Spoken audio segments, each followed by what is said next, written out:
When working on a construction site, it's important to stabilize our earthened areas as quickly as possible. One way to stabilize is by using mulch. The first step in mulching would be to grade and then remove any large debris from the site.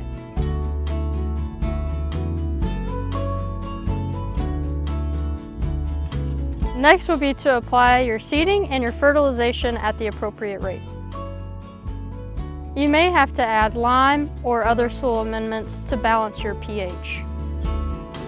You can apply mulch in various different ways, by hand or by machinery. We're going to show a hand demonstration today. Providing adequate coverage is important to make sure that your site is safe from erosion.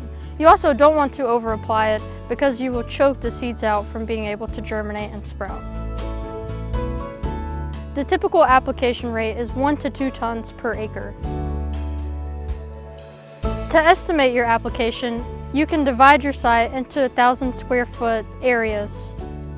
You would want to apply 1.5 to 2 bales per 1,000 square feet area. So if you're on a site that's prone to wind, you may want to consider using a tackifier or a mechanical anchoring option. You can also consider these options for very steep slopes.